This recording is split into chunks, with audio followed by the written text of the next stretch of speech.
नमस्कार, कल की तैयारी में आपका स्वागत है। मैं हूं मनीष मीनूगिरी और अगले आधे घंटे में बताऊंगा आज भारतीय बाजारों में क्या हुआ। आपके तमाम सवालों के जवाब दूंगा और ये भी बताने की कोशिश करूंगा कि कल भारतीय बाजारों में क्या हो सकता है, किन शेयरों पे आपको नज़र बना के चलनी चाहिए। ये शो चूँकि दर्शकों का है, आपका शो है, तो इस शो में आप अपने भी सवाल पूछ सकते हैं। तरीका बेहद आसान है। आपको जो है आपके पास जो भी शेयर है, जिस भाव पे आपने लिया है, जिस क्वांटिटी में लिया है, ये तमाम जानकारी आपको हमें भेजनी होगी। व्हाट्सअप नंबर स्क्रीन पर फ्लैश हुआ, इस नंबर पर आप तमाम जानकारी भेज दीजिए। इसके अलावा चूँकि सोशल मीडिया का ज़माना है, तो इसमें आप चाहें तो ईटी स्वदेश और ईटी स्वदेश के ट्विटर और फेसबुक पेज पे जाइए, उसको फॉलो कीजिए। वहाँ भी आप सवाल पूछ सकते हैं। केकेटी यानी कल की तैयारी लिखनी है, स्पेस देना और फिर अपना सवाल भेज देना। इसके अलावा एक और बेहद आसान तरीका है, यूट्यूब के पेज पे जाइए, कल की तैयारी शो को देखिए, वहाँ भी कमेंट में आप अपने सवाल भेज सकते हैं।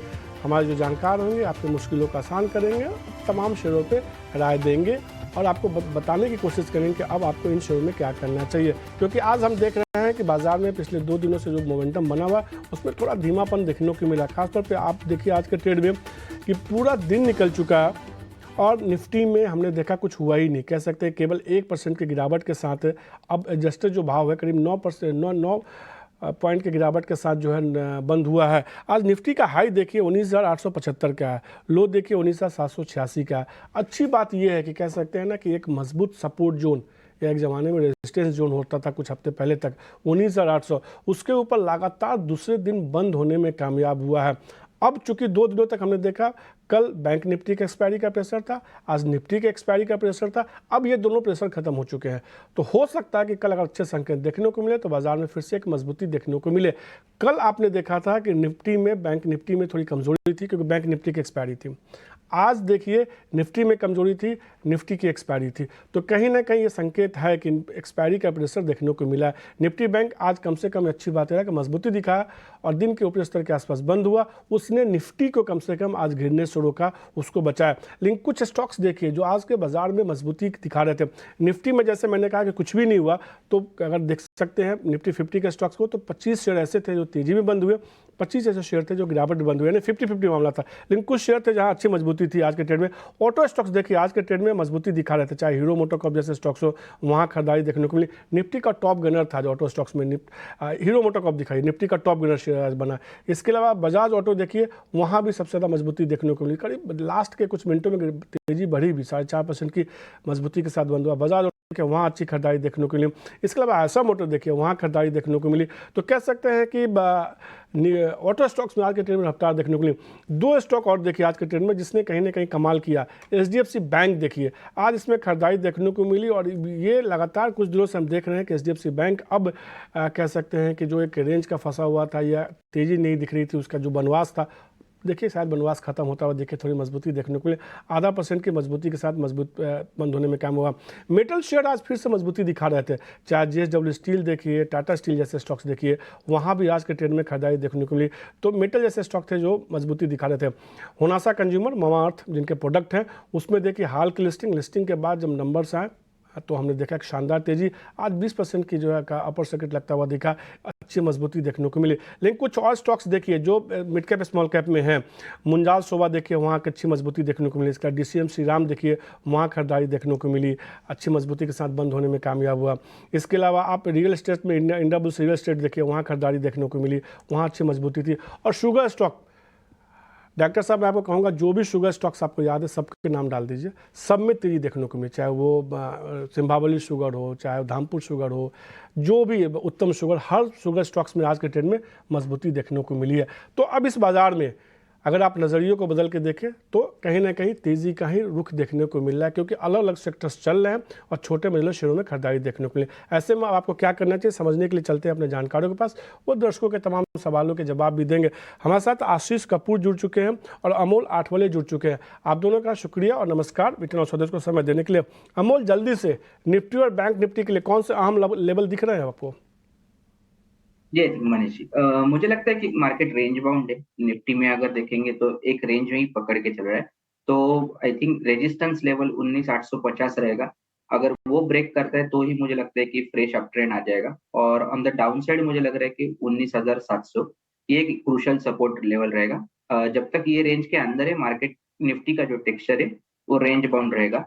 और अगर हम बैंक निफ्टी का बात करते हैं तो बैंक निफ्टी एक रिवर्सल फॉर्मेशन में 20 डे सिंपल मूविंग एवरेज के आसपास है। सो आई थिंक मुझे लगता है कि 43,400 ये एक क्रुशियल सपोर्ट है। उसके आगे रहता है तो बैंक निफ्टी में पॉजिटिव जो सेंटीमेंट है वो कंटिन्यू रहने के चांसेस काफी ब्राइट है। 150 का लेवल होगा जिसको ध्यान में रखिए, अगर इसको भी ये पार करता है तो मजबूती देखने को मिल सकती है। कल अगर गैप अप खुलता है और 19,850 के ऊपर जाता है तो आप नज़र बना के चल सकते हैं।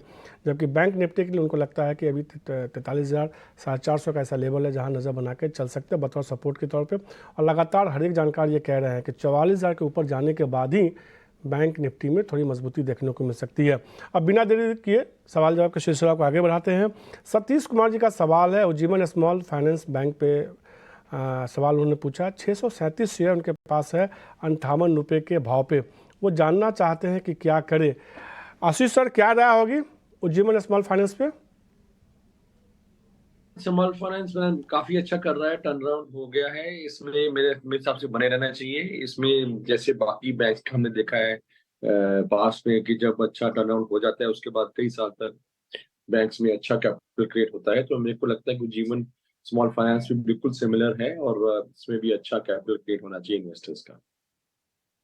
आपके पास होल्ड करने की राय होगी, आप शेयर को होल्ड करके चल सकते हैं। सतीश जी, धर्मेश सांघवी जी का सवाल है, उदयपुर सीमेंट पे 2700 शेयर के पोर्टफोलियो में 27 रुपये के भाव पे, वाह 2700 शेयर 27 रुपये के भाव पे, याद रहेगा हमेशा के लिए। 17,000 का प्रॉफिट भी उनको इस शेयर में हो रहा है। क्या राय होगी अमोल? जी कौन सा आपने उदयपुर सीमेंट। ठीक है। नहीं, ये स्टॉक में ट्रैक नहीं करता। बीएसई पे आप एक बार देखिए इसके चार्ट को। ये स्टॉक ट्रैक नहीं करता, माफी चाहूंगा। आशीष सर, आप ट्रैक करते हैं क्या उदयपुर सीमेंट को? नहीं जी, मैं नहीं करता। नहीं करता, चलिए ठीक है। आपके लिए मेरी तरफ सलाह ये धर्मेश जी कि मैं किसी और जानकार से ये सवाल आप निश्चित रूप से किसी और शो में पूछवाऊंगा और आपको जवाब पक्का इसका मिलेगा। अगला जो सवाल है विनोद जैन जी का पटना से है। जमुना ऑटो के बारे में जानना चाहते हैं। 200 शेयर के पोर्टफोलियो में है 114 रुपये के भाव पे। जिस भाव पे इन्होंने खरीदा करीब करीब शेयर उसी के आसपास ट्रेड कर रहा है। हालांकि बीच में हमने देखा था शेयर में एक अच्छी रैली देखने को मिली थी। जमुना ऑटो को लेकर क्या राय है आशीष सर? जमुना ऑटो में बने रह सकते हैं क्योंकि जमुना ऑटो मेरे को लगता है कि काफी अच्छा करेगा आने वाले समय में। ऑटो इंडस्ट्री में वैसे भी अच्छी टेलविंड है और जिस तरह से ऑटो मेन जो मेजर्स के नंबर्स आ रहे हैं एक तरह से उसको कोरिलेट किया जा सकता है कि विद लैग सारे ऑटो इंडस्ट्रीज के भी नंबर्स इंप्रूव होंगे। तो जमुना ऑटो में बने रहना चाहिए। ऑटो में बने रहने की सलाह। जो अगला शेयर है खरीदारी करने की सलाह में जिन हमारे जानकार दर्शक जानना चाहते हैं, जो शेयर के पास है HUL का शेयर है उनके पास 50 शेयर है 2800 रुपये के भाव पे। शहाबुद्दीन जी का सवाल है गाजियाबाद से। क्या राय होगी अमोल HUL को लेके आपकी? जी आई थिंक एक कंसोलिडेशन है और पॉजिटिव कंसोलिडेशन ही है। 50 डे सिंपल मूविंग एवरेज के ऊपर स्टॉक ट्रेड हो रहा है। मुझे लगता है ये कहीं ना कहीं 200 डे सिंपल मूविंग एवरेज या 2560 के आसपास ये जा सकता है, तो बने रह सकते हैं। और अगर ट्रेडर है तो 2490 उसका सपोर्ट स्टॉप लॉस रहेगा। तो ये राय आते हुए सीधे तौर पे HUL पे। अब प्रभाकर जी का सवाल है DB रियल्टी पे। 2200 शेयर इनके पास है 141 रुपये के भाव पे इनके पास है। एक शानदार रिटर्न देखने को मिला और ये एक ऐसा शेयर है जिसमें हमने बड़ी रैली देखी है, खासतौर पे रियल्टी स्टॉक्स देखिए तो पूरा रियल्टी इंडेक्स देखिए 15 साल की ऊंचाई पे कारोबार कर रहा है। आशीष सर, क्या राय होगी DB रियल्टी को लेके? इनको अच्छा मुनाफा हो रहा है, क्या आपको लगता है कि ये रखना चाहिए या थोड़ा सा मुनाफा निकाल ले? नहीं, मेरे मुताबिक रखना चाहिए क्योंकि मेरे मुताबिक रियल एस्टेट में जो अब आया है मूव वो काफी अच्छा सस्टेनेबल मूव है और ग्राउंड रियलिटी भी है कि रियल एस्टेट में काफी अच्छी ट्रैक्शन है, काफी अच्छी प्राइस मूवमेंट भी है और वॉल्यूम भी हो रहा है। तो मेरे मुताबिक डीबी रियलिटी में बने रहना चाहिए। आपको मुनाफा अच्छा हो रहा है, इसके लिए प्रभाकर जी बहुत सारी बधाई। और अभी आशीष जी को लगता है कि अच्छी मजबूती देखने को मिल सकती है तो आप शेयर को होल्ड करके चल सकते हैं। आपने लंबा समय होल्ड भी किया है। जो अगला सवाल है संजीव जी का दिल्ली से। सोलार इंडस्ट्रीज़ के 150 शेयर उनके पास है एक 259 रुपये के भाव पे। ये एक शेयर है जिसमें हमने बड़ी रैली देखी और इनके खरीद भाव से शेयर काफ़ी ऊपर ट्रेड कर रहा है। एक अच्छा खासा मुनाफा इनको देखने को मिल रहा है। सोलार इंडस्ट्रीज पे अमोल क्या राय होगी आपकी, और इनके लिए एक स्टॉप लॉस जरूर बताइए। जी आई थिंक ये आउट परफॉर्मर ही है और कंसिस्टेंटली परफॉर्म किया है। अभी भी स्टॉक में से कोई बड़ा रिवर्सल नहीं लग रहा है बट अगर किसी को ट्रेल स्टॉप लॉस रखना है तो आई थिंक मुझे लगता है 62 का एक सेफ 6200 का एक सेफ स्टॉप लॉस रहेगा, जहाँ पे 20 डे सिंपल मूविंग एवरेज है। बट ओवरऑल टेक्सचर अभी भी अच्छा ही है, बाइंग ऑन डीप स्ट्रेटेजी अभी भी वर्केबल है स्टॉक। सीधे तौर पे सोलार इंडस्ट्रीज आपने बहुत लंबे समय से होल्ड किया है संजीव जी, और हमने देखा है कि एक बड़ी रैली शेयर में देखने को मिली है। मुझे लगता है इनकी जो खरीद भाव है ना 2015 से पहले की है, और वहाँ से एक अच्छी रैली देखने को मिली, इनको अच्छा मुनाफा हो रहा है। आप होल्ड करके चल सकते हैं, आप अगर चाहें तो एक स्टॉप लॉस लगाना चाहें तो लगा ले, वैसे आपका खरीद भाव से बहुत ऊपर है शेयर। जो अगला सवाल है वेंकटेश जी का है कोटक बैंक के पे, उनका सवाल है 100 शेयर के पोर्टफोलियो में 1900 रुपये के भाव पे, वो जानना चाहते हैं क्या करें। ये बैंकिंग स्टॉक्स में कोटक बैंक में आशीष सर क्या हो रहा है? शेयर में हमने देखा है कि लगातार डाउन ट्रेंड में ही देखने को मिल रहा है, 2050 के आसपास था, उसके बाद से ये शेयर अंडर परफॉर्म कर रहा है। और न केवल कोटक बैंक, कई और लार्ज कैप बैंक देखिए, HDFC बैंक जैसे स्टॉक्स है जो चल ही नहीं रहे हैं। तो कोटक बैंक में क्या राय होगी आपकी? देखो, एक तरह से अगर देखा जाए तो सेक्युलर रन इन दोनों बैंक में बहुत अच्छा आया था, कोटक और HDFC बैंक में कई सालों के लिए। उस वक्त बाकी सारे कॉर्पोरेट फेस फेसिंग बैंक नहीं चलते थे, तो एक तरह से मीन रिवर्जन है कि अब कॉर्पोरेट फेसिंग बैंक, चाहे वो ICICI एक्सिस बैंक हो प्राइवेट सेक्टर में या पब्लिक सेक्टर बैंक्स हो, वो उनमें अच्छी मूवमेंट आ रही है। और इनमें कि इतने साल पहले से मूवमेंट आ रही थी तो वैल्यूएशन डेफिनेटली हाई थी, ओवरओल्ड भी थे। तो अब रिवर्स हो रहा है कि कोटक और HDFC बैंक अंडर परफॉर्म कर रहे हैं और बाकी सारे आउट परफॉर्म कर रहे हैं। हैविंग सेड दैट, कोटक में एक और चिंता है क्योंकि अब नई लीडरशिप भी आई है, जो इनके बहुत साल तक जिन्होंने इसके लिए लीडरशिप दी थी इस कंपनी को, मिस्टर उदय कोटक जो प्रमोटर में भी है, उन्होंने स्टेप डाउन किया है और नई लीडरशिप आई है। अब मार्केट को ये भी थोड़ा कंसर्न है, एक बार लीडरशिप और आपको एस्टैब्लिश कर ले और उसके क्रेडेंशियल्स तो बहुत अच्छे हैं, बट एक बार एस्टैब्लिश कर ले और एक बार समझ आ जाए कि आगे कैसे चलना है बैंक ने, तो फिर स्टॉक में दोबारा मजबूती आएगी। मैं समझूंगा कि अगर इस वक्त अगर नया निवेश करना है तो HDFC बैंक बेटर है, क्योंकि HDFC बैंक में काफी हद तक जो होना था मर्जर को लेके कंसर्न्स और जो भी नेगेटिव डेवलपमेंट्स होनी थी वो हो चुकी हैं। कोटक में अभी थोड़ा और समय लगेगा क्योंकि नई लीडरशिप को एस्टैब्लिश करना पड़ेगा। तो अगर आपने एक कॉन्ट्रेरियन ट्रेड लेना है तो HDFC bank appears to be a better idea. But दोनों HDFC और कोटक बहुत अच्छे वेल मैनेज बैंक्स हैं और बहुत कंजर्वेटिव इनकी एसेट है, बेस है। और तो मेरे मुताबिक अगर बहुत लंबा अवधि है और कि आप अभी कोई इतना इम्पेशेंट नहीं होने वाले, तो दोनों में डेफिनेटली आप होल्ड कर सकते हैं। कोटक में भी अगर आपने निवेश किया है तो होल्ड कर सकते हैं। सिर्फ फ्रेश बैंक का मैं समझूंगा कि HDFC बैंक इज यहाँ पे एक बेटर ऑप्शन। तो वेंकटेश जी आपको होल्ड करने की सलाह दे रहे हैं आशीष, होल्ड करने में कोई दिक्कत नहीं है। किसी को कोटक और HDFC बैंक में मौजूदा स्तर पर खरीदारी करनी हो तो आशीष ने इसकी भी सलाह दे दी। HDFC बैंक उनको लगता है कि मौजूदा स्तर पर आप खरीदारी करके चल सकते हैं। और आप दोनों शेयरों का जब चार्ट देखेंगे ना, बीते 2-3 महीनों का, 3 महीने का दोनों शेयरों का चार्ट देखिए, तो आपको ये समझ में आएगा। दर्शकों को मैं बताना चाहता हूँ कि इन दोनों शेयर में हमने कोई बहुत बड़ी रैली देखी नहीं है, दोनों शेयर चले ही नहीं है। अब देखिए HDFC बैंक, वहाँ भी करीब 2.5% का नेगेटिव रिटर्न देखने को मिलेगा। कोटक बैंक में भी कमोबेश यही रुझान देखने को मिला, यहाँ भी देखिए करीब 2 से 2.5% का नेगेटिव रुझान देखने को मिला। तो दोनों शेयरों के सेम चाल है। अगर ये दोनों चलेंगे तो यहाँ से निश्चित रूप से बैंकिंग स्टॉक्स में एक अच्छी रैली देखने को मिलेगी। और इस लेवल पर आशीष को पसंद है HDFC बैंक, जहाँ खरीदारी करके चल सकते हैं। तो हमने तमाम शेयरों के जवाब दिए जो आपने भेजे थे, लेकिन अब कुछ निवेश की बात करते हैं VIP स्टॉक्स के।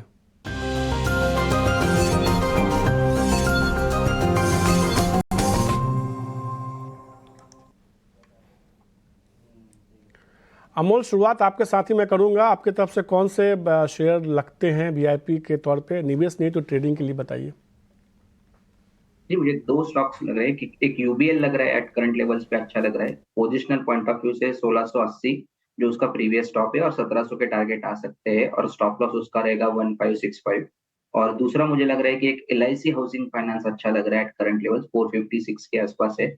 और पोजिशनली मुझे लग रहा है 475 और 485 तक के टारगेट आ सकते हैं, और स्टॉप लॉस उसका लग रहा है कि 447। UBL में भी फॉर्मेशन अच्छा है, और LIC अगर हम देखते हैं तो हायर बॉटम फॉर्मेशन में चल रहा है, 50 डे सिंपल मूविंग एवरेज के आसपास है। तो मुझे लगता है ये टेक्सचर कंटिन्यू रहती है, स्टॉक आने वाले दिनों में अच्छा परफॉर्म कर सकता है। हाउसिंग फाइनेंस, इसका भी जो मौजूदा भाव है 454 रुपये के आसपास का है। खरीदारी करने की सलाह दे रहे हैं अमूल। उनको लगता है कि 485 रुपये तक का लक्ष्य देखने को मिल सकता है। स्टॉप लॉस आपको 447 रुपये लगाना है। यूवीएल यानी यूनाइटेड ब्रूअरीज लिमिटेड खरीदारी करने की सलाह दे रहे हैं। इसमें उनको लगता है 1700 तक का लक्ष्य देखने को मिल सकता है। अभी जो भाव है करीब 1605 के आसपास का है। 1565 रुपये का आपको इसमें स्टॉप लॉस लगाना है। 2 शेयरों की बात अमूल ने की है, बतौर ट्रेडिंग के तौर पे थोड़ा पोजिशनल कॉल है ट्रेडिंग के लिहाज से। आशीष सर, आपके तरफ से कौन सा शेयर होंगे निवेश के लिहाज से? देखिए, मेरे मुताबिक पब्लिक सेक्टर की जो स्पेस है वो काफी अच्छी लग रही है। इस पर जो है ना काफी सालों बाद एक्शन आई है। इसमें मैं समझूंगा कि नैल्को एक बहुत अच्छा अपॉर्चुनिटी दे रहा है। एल्यूमिनियम, वैसे भी जो मेटल्स हैं उनमें भी एक अच्छी तेजी आ रही है, और साथ में सरकारी कंपनी के कारण इसका वैल्यूएशन बहुत अभी सस्ता है। तो मैं नैल्को में एक अच्छा अपॉर्चुनिटी है जो कि मेरे मुताबिक शॉर्ट टर्म में रियलाइज होना चाहिए। 90 के आसपास इसमें खरीदारी करने की सलाह है, और मेरे मुताबिक 120 का एक टारगेट आप रख सकते हैं जो मेरे मुताबिक 6-8 महीने में आना चाहिए। तो एक तो ये बहुत अच्छा वैल्यू पिक है। दूसरा, उसी सरकारी थीम को लेके जब चलें तो एनटीपीसी में अब दोबारा बहुत सालों बाद तेजी आ रही है, और कंपेयर टू बाकी जो स्टॉक्स हैं उनके कंपैरिजन में अभी भी ये कम चला है, मूवमेंट इसमें कम हुई है कंपेयर टू आरईसी या कंपेयर टू जो बाकी के स्टॉक्स हैं इसके सेम पेडिग्री के। तो मेरे मुताबिक इसमें आप खरीदारी कर सकते हैं, और 300 का लक्ष्य रख सकते हैं जो कि मेरे मुताबिक आने वाले कुछ महीनों में आना चाहिए। तो ये 2 मेरे स्टॉक पिक्स। तो सबसे पहले तो दोनों के प्लेट दिखा दीजिए। मैं अपने सहयोगी लतीफ़ को कहूँगा, एनटीपीसी में खरीदारी करने की सलाह। उनको लगता है यहाँ से मजबूती देखने को मिल सकती है। अगले 6 महीने का जो लक्ष्य है 300। आशीष सर, 300 रुपये आपने बताया ना एनटीपीसी? 300। हाँ, तो एनटीपीसी 300 रुपये के लक्ष्य के साथ खरीदारी करने से अगले 6 महीने के लिए मजबूती देखने को मिल सकती है, खरीदारी करके चल सकते हैं। और दूसरा जो शेयर है नाल्को, उनको पसंद आता है। उनको लगता है कि 120 रुपये तक का लक्ष्य देखने को मिल सकता है। अवधि 120 नहीं है, उसको 6 महीना कर दीजिए। 6 महीने की अवधि के हिसाब से खरीदारी करनी है। 120 रुपये का टारगेट होगा एनटीपीसी में। अभी इसका 90 रुपये का भाव है, यानी करीब यहाँ से करीब 30-35% की मजबूती लग रहा है कि अगले 6 महीने लग रही है कि आशीष जी को दिखती है। और एनटीपीसी 300 रुपये का लक्ष्य के साथ खरीदारी करने की 252 रुपये का इसमें 252 के आसपास से ट्रेड करा। फटाफट सवाल जवाब के सिलसिले को आगे बढ़ाते हैं। नीलेश जी का सवाल है पुणे से।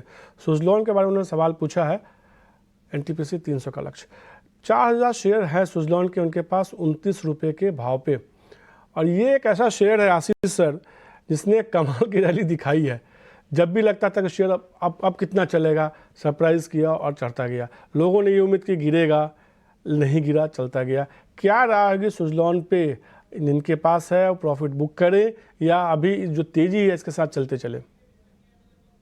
जो इसके साथ तेजी है इसके साथ चलने का मेरी राय होगी, क्योंकि स्टॉक का जो टर्न अराउंड है वो डेफिनेट हो रहा है। बहुत सालों बाद इनकी बैलेंस शीट क्लीन हुई है, डेट ना के बराबर है, और कंपनी के पास कैपेसिटी भी अब अच्छी है और फंड रेज करने की, क्योंकि 100% ऑलमोस्ट डेट 0 के बराबर है, और कैपिटल बेस काफी बड़ा है मेरे मुताबिक। और जो इसमें डाउन रिपोर्ट भी बहुत अच्छी है, क्योंकि डिमांड बहुत है विंड एनर्जी प्रोजेक्ट्स की, और इनका जो टर्बाइन है ये बहुत अच्छा डिमांड में है, और इसको बहुत प्रेफर किया जाता है। सुजलॉन की जो विंड एनर्जी की टर्बाइन है उसको बहुत प्रेफर किया जाता है बाकी कंपटीटर्स की तुलना में। तो डिमांड अच्छी है, इनका अपना प्रोडक्ट की बहुत अच्छी और भी ज्यादा अच्छी डिमांड है, और कंपनी बिल्कुल क्लीन हो गई है बैलेंस शीट। तो मेरे मुताबिक एक थोड़ा माइंडसेट रहता है कि इतने सालों से 10-12 सालों से सुजलॉन ने अंडर परफॉर्म किया है, तो ये थोड़ा साइकोलॉजिकल चीज इसमें रहती है कि हम विश्वास नहीं आता कि ये चीज एक्चुअली टर्न अराउंड हो रही है, बट एक्चुअल मेरे मुताबिक इट्स रियलिटी, और मेरे मुताबिक अभी भी कोई बुरा नहीं है, क्योंकि मेरे मुताबिक अगले कुछ सालों में ये इसकी बहुत अच्छा पोटेंशियल है, और मेरे को आई बी सरप्राइज्ड अगर ये 100 के ऊपर ट्रेड ना करें अगले 2-3 साल में। तो अभी भी कोई बुरा नहीं है, कि काफी मूवमेंट मिस हो गई है, पर अभी भी किसी भी डिक्लाइन में अगर आप खरीदारी करके 3 साल के व्यू से रखते हैं तो यहाँ से बहुत अच्छे शानदार रिटर्न्स यहाँ इस लेवल से भी आएंगे आपको। तो एक शेयर जहां मजबूती देखने को मिल सकती है, यहाँ से आपके पास है तो होल्ड करके चलिए नीलेश जी। आशीष सर को ये शेयर पसंद आ रहा है, उनको लगता है तेजी देखने को मिल सकती है। जो अगला सवाल है प्रशांत शर्मा जी का आगरा से है। IRFC के शेयर हैं इनके पास, 800 शेयर है 72 रुपये के भाव पे। इस शेयर में हमने गजब की रैली देखी थी एक समय। अभी तो इसी दिन के खरीद भाव के आसपास ही ट्रेड कर रहा है। क्या राय होगी अमोल IRFC को लेकर? I think medium term texture अच्छा ही है। स्टॉक एक रैली के बाद कंसोलिडेट कर रहा है, बट कहीं भी मेजर सेलिंग या कोई ऐसे बड़े सपोर्ट स्टॉक में ब्रेक नहीं हो रहे, तो मेरे ख्याल से ये कंसोलिडेशन है और ये पॉजिटिव रहेगा। तो एक 70 का मैं सपोर्ट पकड़ के चलूंगा। जब तक उसके ऊपर स्टॉक ट्रेड हो रहा है, आई डोंट थिंक सो कोई बड़ा करेक्शन स्टॉक में आ सकता है। On the higher side I think ये वापस 87 और 90 जो उसका प्रीवियस स्टॉक है वहां तक रैली कर सकता है। तौर पे IRFC जो है यहाँ मजबूती देखने को मिल सकती है, यहाँ से आप इसको होल्ड करके चल सकते हैं। ये राय आते हुए सेहतों में प्रशांत जी आपके लिए। अमोल आपका शुक्रिया और आशीष आपका भी शुक्रिया। आपने न केवल दर्शकों के सवाल के जवाब दिए बल्कि आपने कुछ निवेश के मंत्र भी बताए जो हमारे दर्शकों के काफ़ी काम आएंगे। आप दोनों का शुक्रिया। कल की तैयारी में आज के लिए इतना ही, मुझे दीजिए इजाज़त, लेकिन चलते